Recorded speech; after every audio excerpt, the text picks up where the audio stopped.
book Romans, part 43.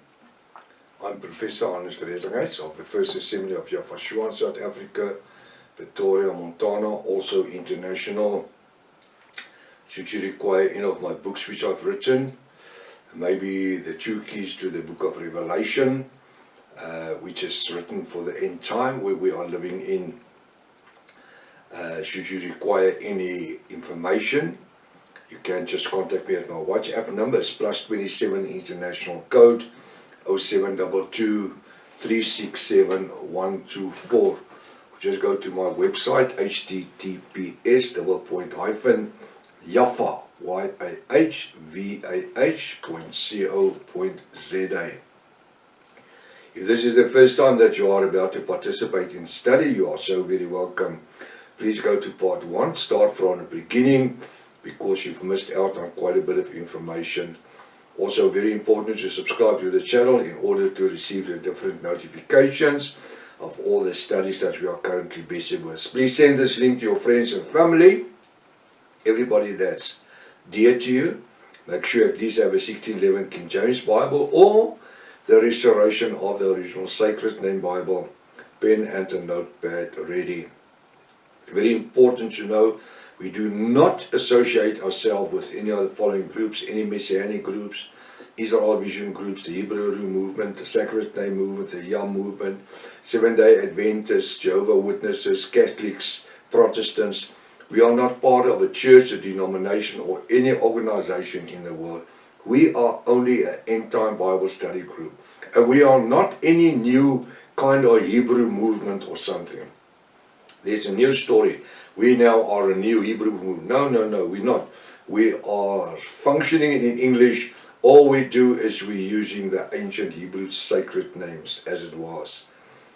According to the 1860 restoration of the original Sacred Name Bible, the Rotterdam version, the name Jesus was originally Yafashua, was never Jesus. God was originally Elohim or Hashim. The word Lord was originally Yafa. And the Holy Spirit was originally the Ruach HaKodesh. Welcome to Breakfast with Prof. Hannes. I trust that the study today is going to be a real blessing unto you in the name of Yafashua. We are to continue where we left off yesterday morning. The book Romans, chapter 3. Again, it's important to take note of the figurative speech in the scriptures. Hallelujah.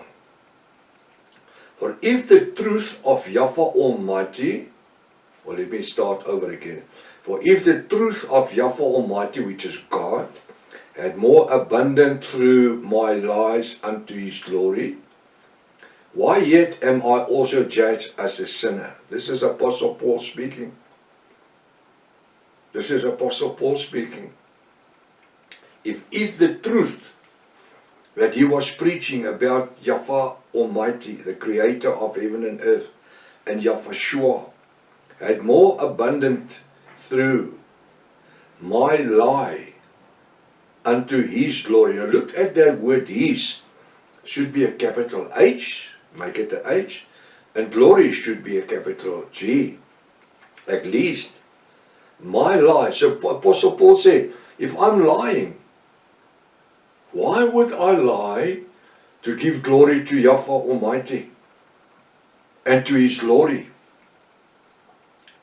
Why yet am I also judged as a sinner? I'm giving the glory unto Yahweh. I'm no longer under the 613 laws of Moses. He's practicing the revelation word of Yahweh, of the blood of Yafashua. And he is still judged as a sinner, and not rather as he was slanderously reported, and as some affirm that we say, let us do evil, that good may come. Those damnation is just. Whose damnation? Damnation is just. How come?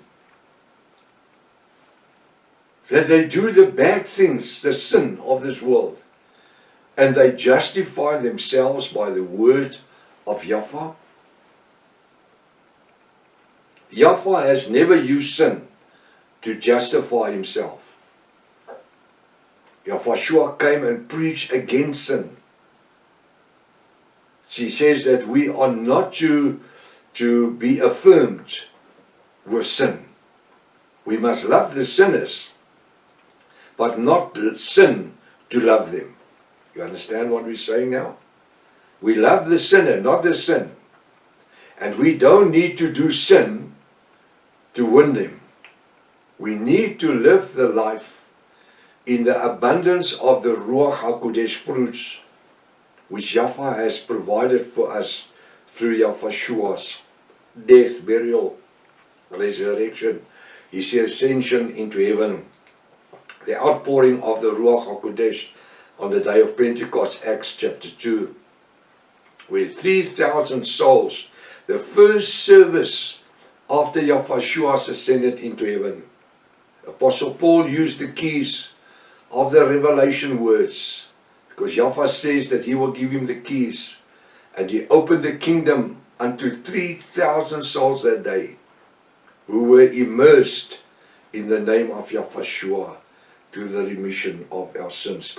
Somebody the other day asked me a question and said, Prof, isn't to be immersed only a spiritual, psychological idea of accepting that I'm safe? No, Yahweh, the word says they were immersed. Then I quoted Acts 19, verse 1 to 6, where people were re-immersed. It's not something that happens psychological. Those that, some of them, 12 of them, who were disciples, were re-immersed in the name of Yahweh, re-baptized in water to the forgiveness of their sin. Yahweh wasn't psychologically standing on the side of the river and then, no, He says He went into the river and He came straight up from the water. He was under the water. The water wasn't poured over Him with a cup or a mug. And then the Ruach ascended unto Him. So this is what He says. And not rather as we be slanderously reported, and as some affirmed that we say. There's others that say that we say. Apostle Paul never said. It's a Sanhedrin and the Pharisees and Sadducees that says, and some affirm that we say, let us do evil. It's not Paul. Apostle Paul never said it. He says that you can't serve Yahweh and evil at the same time. Let us do evil that good may come from it. Yahweh doesn't use evil to bring good from it. Evil is there, and it's people's choice to live an evil life. It's people's free choice to live in a sinful circumstances, living as sinners, whom damnation is just.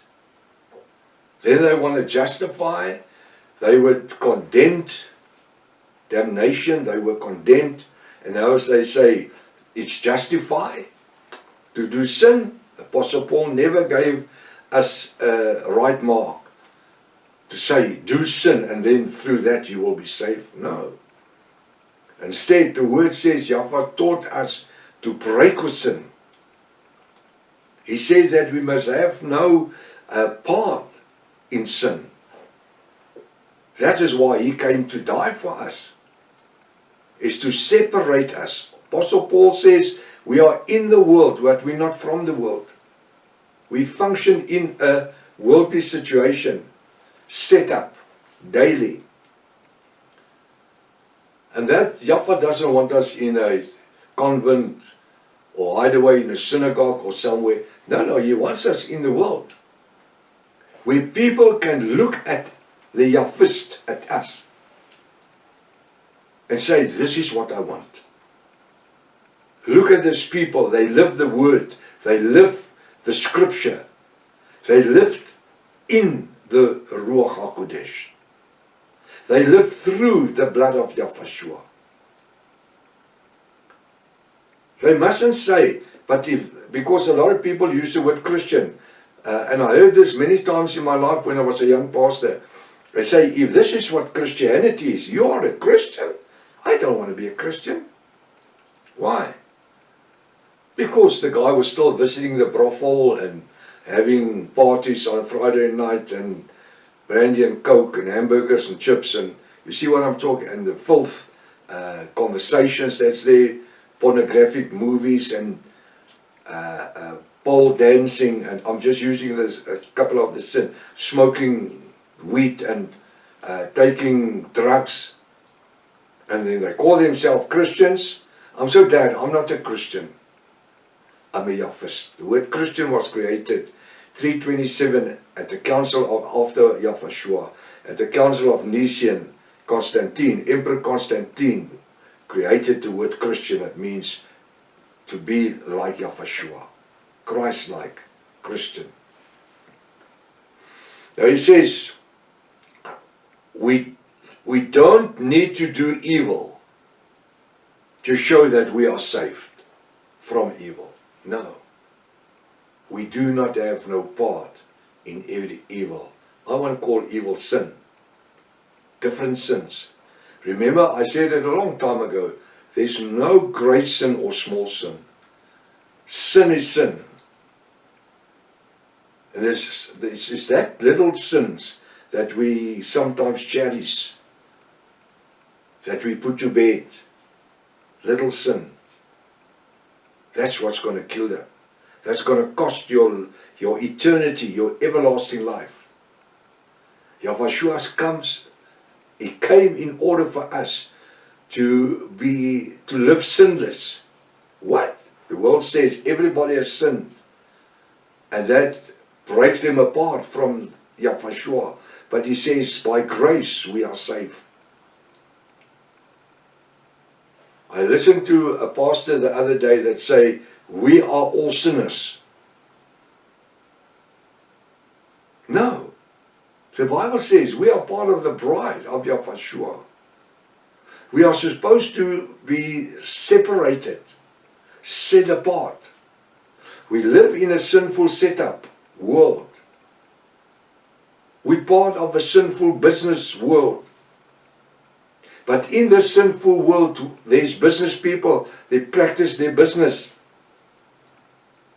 But they are examples of what it is to be a Yahwist, to be part of the bride of Yahweh, is to live an example life for people to say, I desire to have what you have. We don't do sin, and it says from that sin we will be saved. What then? Verse 9. What then? Are we better than they? No, in no wise.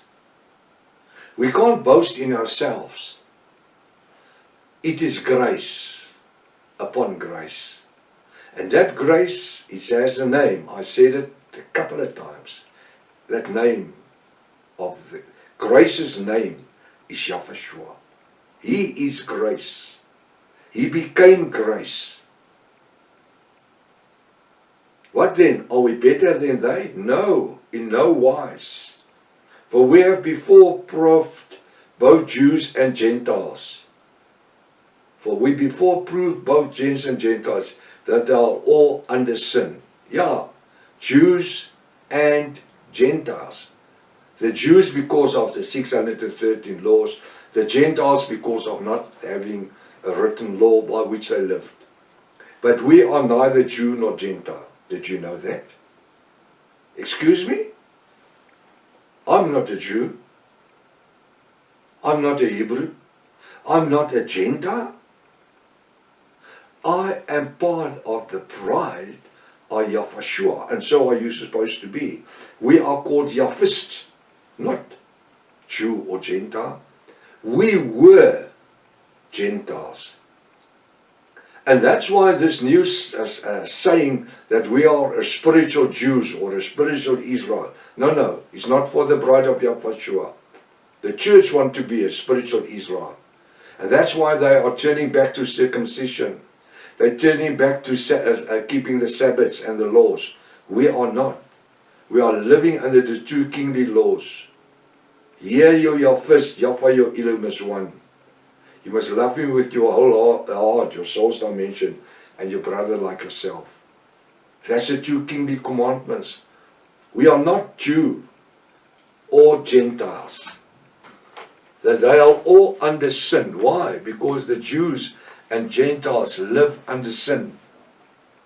The one under the 613 laws of Moses, and the other one in the way that he was born in a Gentile life and living under the offerings of pagan gods. We are part of the bride of Yahushua, and we are called Yahvist. We're not Jews nor Gentiles.